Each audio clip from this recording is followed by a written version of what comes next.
명철 이 지혜를 여기다 오늘 본문에 얘기하고 있습니다. 여기 뭐 잠언에서 자주 나오는 말인데 명철한 자의 마음은 지식을 얻고 지혜로운 자의 귀는 지식을 구한다 되어 있습니다. 얻고 구한다라는 것이 하나는 앞에 거는 능동 미완료형으로 있고 뒤에 거는 감히 미완료형으로 되어 있습니다. 그래서 이 얻는다는 이 카나란 말은 바로 세운다, 획득한다, 뭐 조성한다 이 뜻입니다. 이게 무슨 얘기냐면 무엇을 얻어 취하는 동작뿐만이 아니라 그것을 얻기 위해 대가를 지불하고 바르고 그다음에 아주 균형 있게 세우고 조성하는 행위 이것까지 포함된 것이 얻는다라는 표현입니다. 예, 또 여기 구하느니라 이렇게 되어 있습니다. 그래서 이 구한다는 이 표현도 바카시라는 말입니다. 찾고 추구하고 간청하고 탄원한다라는 의미의 이 동사입니다. 그러니까 명철한 마음을 지닌 사람 또는 지혜로운 자들은 지식을 소유하고 그것을 자기 내면의 삶에 바르게 세우고 적용하기 위해서 굉장히 능동적이라는 겁니다. 아주 적극적이고 지속적인 노력을 거듭한다는 겁니다. 계속 반복하고 그것이 자기 삶에 이루어질 때까지 세워질 때까지 노력한다는 겁니다. 그러니까 현명한 사람은 자신의 내면과 삶의 지향점이 항상 참된 지식을 향해서 열려 있고 또 더욱더 명철해지고 지혜로워질 수 있도록 지식을 확장하고 증거합니다. 근데 여기 명철 그리고 지혜 이렇게 나왔는데 이것은 오늘날로 말하면 교양을 갖춘 지성인 이렇게 우리가 가르칠 수 있는데 이러한 사람들은 지식을 습득하기 위해서 어떤 수고를 하냐면요. 책을 많이 봅니다. 왜냐하면 책을 통해서 지식의 폭을 자꾸 넓혀갑니다. 다양한 매체를 통해서 넓고 깊은 지식을 얻기 위해서 끊임없이 수고합니다. 근데 이렇게 하는 이유는 그것을 통해 얻는 유익을 알기 때문입니다. 근데 세상의 그 어떤 모락보다도 지식 얻는 것을 즐거워합니다. 교양 있는 척하기 위해서가 아니라 지식을 알고 깨닫는 즐거움이 얼마나 큰 것인지 알기 때문에 그 맛을 더 깊이 음미하고자 온 힘을 기울입니다. 근데 솔로몬이 본문에서 말하고자 하는 이유는 일반적 교양을 갖춘 지성인에 관한 얘기가 아닙니다. 책 몇 권 읽고서 될 그런 문제가 아니라 이것은 본문이 말씀하고 있는 바보다 깊은 핵심은 그 대상이 성도들이라는 점에서 다시 재고하면서 생각해 봐야 됩니다. 여기서 말하는 지식은 말씀의 지식입니다. 그러니까 이 말씀의 지식, 말씀 이상의 지식이 없기 때문입니다. 보통 이제 학교마다 이제 책들이 많습니다. 그죠? 많이 있는 데는 뭐 우리나라 같은 경우는 책이 별로 없어요. 소장되어 있는 책들이 대학교 기껏해면 30만 권, 뭐 이렇게 40만 권. 그러면 어우 책이 그렇게 많아 그런데 미국으로 넘어와서 유명한 대학 들어가면요 보통 700만 권에서 7천만 권까지 있어요. 입이 떡 벌어집니다. 우리나라에서 야 이러다가 미국 가가지고 이렇게 도서관에 가가지고 여기 책이 얼마나 소장돼 있습니까? 700만 권 정도 있습니다. 뭐 이렇게 얘기하면 에이 그렇게 많아요? 거짓말이죠. 왜 우리하고는 상상할 수 없으니까요. 비교가 안 돼요. 어마어마합니다. 그런데 그 많은 지식을 가진 사람들이 뭘 결론을 갖고 있습니다. 어떤 결론이냐면 이렇게 방대한 지식을 가지고 있어도 하나님 말씀 한 권 그 안에 다 있습니다. 이 얘기를 합니다. 이거 무슨 얘기냐면요. 박충근 같은 사람 뭐 세계 우리나라로 보면은 그 나름대로 그 일가견이 있는 한 분야의 박사까지 있는 아주 유명한 사람입니다. 그런데 이 사람이 나름대로 나는 그래도 똑똑한 사람이다 이렇게 생각하고 이렇게 했는데 그 사람이 예수 믿고 하나님의 말씀을 알게 되니까요. 그 의미를 나중에 아는 겁니다. 자기가 유학 갔을 때는 몰랐는데 그때만 해도 몰랐다는 거예요. 뭐 이렇게 책이 많구나, 이거 책을 많이 읽어야 되겠구나 그 정도였는데 그때 그 사람들이 그런 얘기를 하더라고요. 지나가는 말로 이렇게 700만 권이 넘는 책이 있어도 이 땅에서 가장 유익한 책은 그거 한 권이야. 이 얘기를 했더라고요. 그래서 그때는 예수를 안 믿었으니까 그 한 권이야 그게 뭔지 몰랐다는 거예요. 근데 그게 나중에 나이 먹고 예수 믿고 구원받고 나니까요. 그게 이거였구나 하는 걸 아는 거예요. 지금은 성경을 보는 게 세상에서 가장 즐겁대요. 그 많은 책을 읽으면서 그냥 탐구하고 노력하고 막 몸부림쳤었는데 그게 아니구나. 이 한 권 속에 다 들어있었다는 것을 뒤늦게 깨닫는 거예요. 여러분 우리가 하나님 말씀을 통해서 지혜와 명철을 얻게 되시길 주의 이름으로 축원합니다. 이 경외하는 지식이 최고입니다. 그러면서 그가 딱 한마디 하더라고요. 두려워하는 이게 이렇게 좋은 건지 몰랐다는 거예요. 하나님 앞에 두려움으로 섬긴다는 게 이것이 살아있는 진리라는 것을 자기가 처음 깨달았다는 거예요. 근데 그게 너무나 자기 몸에 와닿으니까요. 그 다음서부터는 어떻게 해요? 성경을 보지 말라도 보고요. 말씀을 듣지 말라도 듣고 아무리 시간이 있어도 시간이 많아도 그 성경 말씀 듣는 그 자리에 가 있더라는 겁니다. 이게 오늘 본문에서 얘기하고 있는 내용과 아주 일치하는 그런 내용입니다. 여러분 보다 깊은 핵심 뭐냐면 여기서 지식은 말씀의 지식입니다. 말씀 이상의 지식은 없기 때문에 본문의 논리에 그대로 대입해 보면 말씀의 참 맛을 아는 사람들은 말씀을 더욱더 사모하고 가까이 한다는 것을 말해주는 겁니다. 말씀을 대하는 사람들의 태도를 보면 말씀의 맛을 제대로 본 사람인지 아닌지 전혀 다릅니다. 맛을 본 사람들은 벌써 다르거든요. 그러니까 말씀의 맛을 제대로 본 사람들은 시키지 않아도 자발적입니다. 성경에 보면 스바 여왕이 솔로몬을 찾아온 것은 초청받았기 때문에 온 게 아닙니다. 먼 길을 마다하고 지혜의 가치를 알았기 때문에 그 멀고도 먼 길을 수많은 수행원과 엄청난 예물을 들고 찾아옵니다. 마태복음 12장 42절. 또 바울 사도가 자신에게 유익한 모든 것을 그리스도를 얻기 위해서 배설물로 여긴다. 빌립보서 3장 8절에 얘기하고 있는데 그리스도 안에 감춰져 있는 은혜의 지식이 세상 그 무엇과도 자기가 알고 있었던 모든 지식보다도 가장 뛰어난 거예요.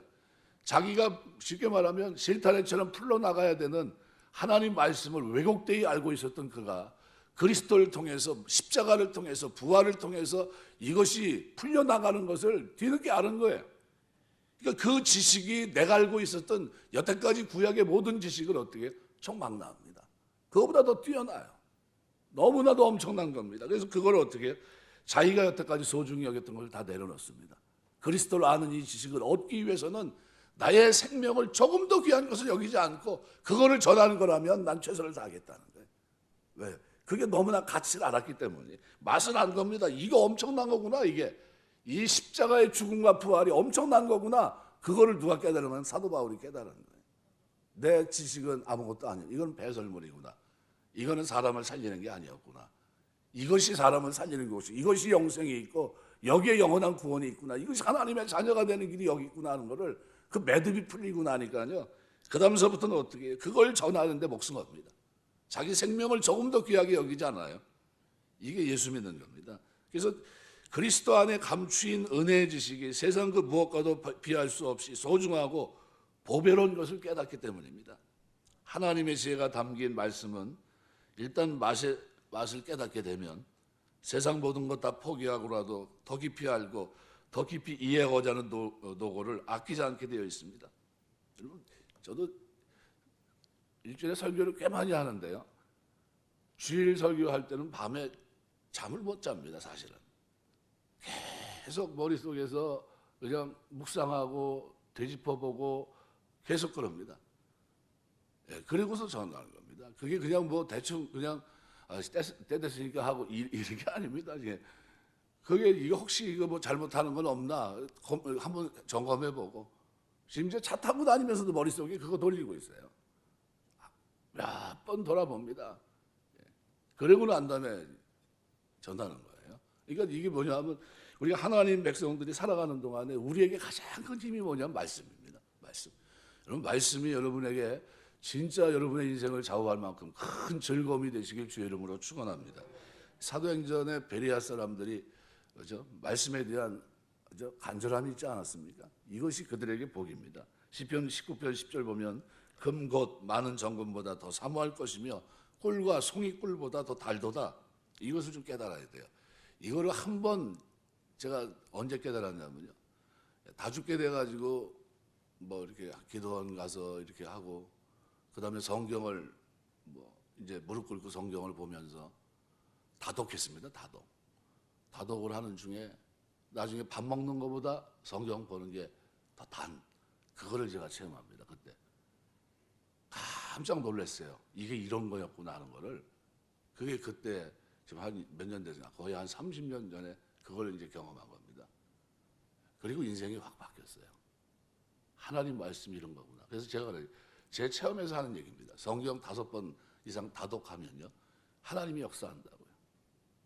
해보시면 됩니다. 밥 먹는 것보다 좋아요. 밥 먹는 것보다.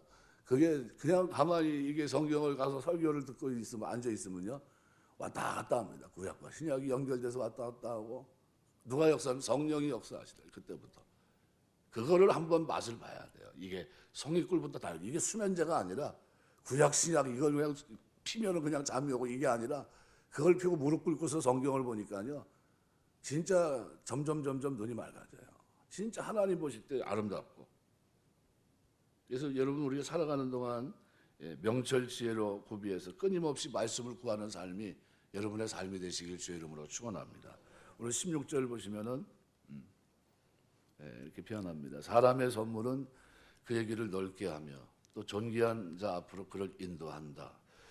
여기 선물 마탄이라는 말은 17장 8절 23절에서 말하고 있는 뇌물, 쇼하드라는 말과 다릅니다.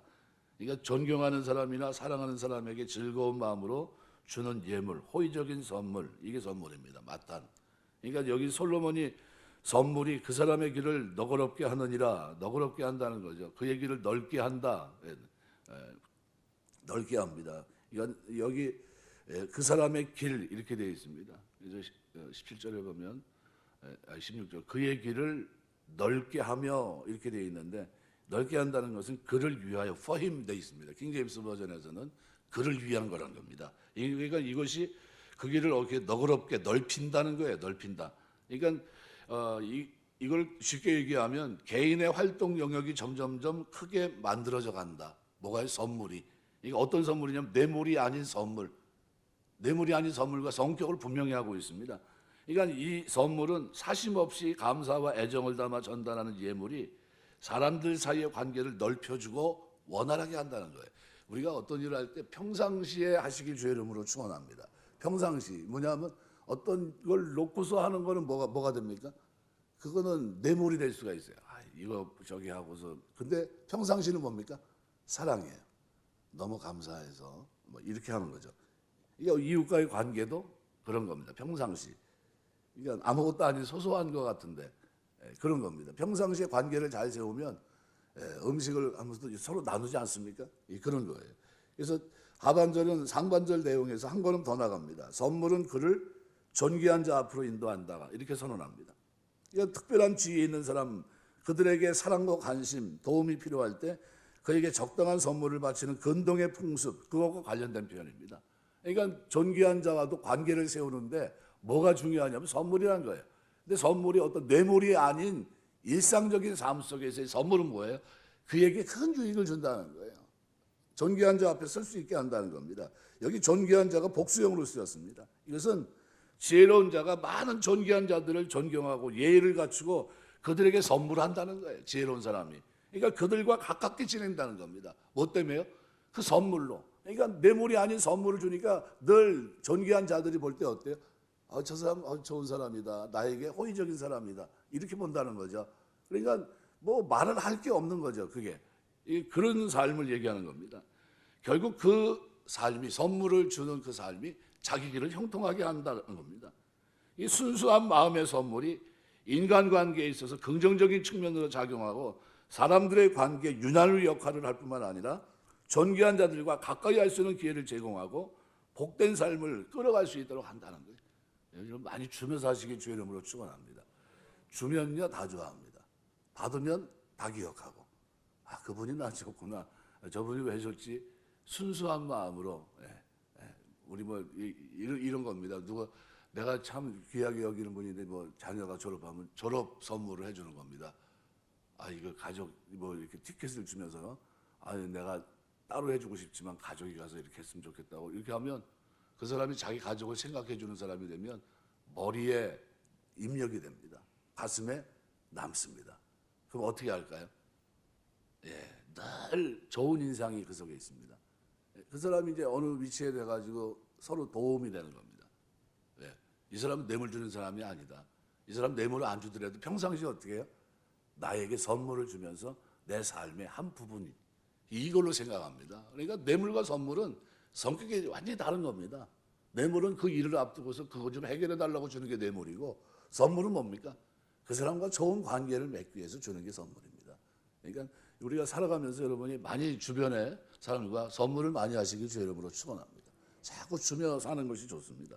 오늘 17절에도 그 얘기를 합니다. 그래서 19절까지 사실 이런 부분을 쭉 설명하고 있는 겁니다. 송사에서는 먼저 온 사람의 말이 바른 것 같으나 그의 상대자 와서 밝힌다. 사건의 진위를 가려야 되는 재판장의 기본 자세는 피고 원고 어느 한쪽의 말만 일방적으로 들어서는 안 된다 하는 내용을 분명히 전달합니다. 그래서 그 당시에 재판에서도 마찬가지고 지금도 마찬가지고, 그래서 이런 것들은 하나님의 사람들이 어느 자리에서 어떤 일을 할 때 그 위치에 섰을 때 이것을 늘 염두에 두고 행해야 된다는 거죠. 실제로 누가 얘기를 하면 어때? 먼저 온 사람이 얘기하면 아유 그렇구나, 이게 이렇게 된 거구나, 이렇게 끝날 수 있습니다. 근데 억울하게 그 다음에 온 사람이 얘기하면 어때요? 아 이게 이런 거였어 하면서 또 바뀝니다. 그러니까 이걸 어떻게 해요? 판결을 하려면 다 들어봐야 된다는 거예요. 일방적으로 하지 말고 양쪽의 귀를 다 기울이는 것이, 이것이 지혜다. 이거를 얘기하고 있는 겁니다. 말씀 맺겠습니다. 오늘 살아가는 동안 진짜 중요한 게 있다면 말씀입니다. 이것이 명철과 지혜, 하나님 앞에 하나님을 경외하는 지혜. 여러분 그렇게 많은 책을 읽었던 그분이 뒤늦게 깨달았어요. 이 성경 속에 다 있구나 하는 거를, 그 의미를 몰랐다고요. 근데 그것을 맛을 보고 나니까요 지금 미친 듯이 살아갑니다. 하나님 말씀이 이렇게 좋은 건지 몰랐다고. 두려우면서 읽을 수 있는 책이 딱 한가운데 있는데 이게 성경이란 거예요. 자기가 이거에 대한 경외함이 자기 삶에 너무나 큰 영향을 주고 있다는 거예요. 이제는 바꿀 수가 없다는 거예요. 어디 갖다 놔도 이 한 권이 최고입니다. 이 얘기하고 있어요. 이 한 권이. 여러분에게 그 하나님의 말씀 이 한 권이 최고가 되시길 주 이름으로 축원합니다.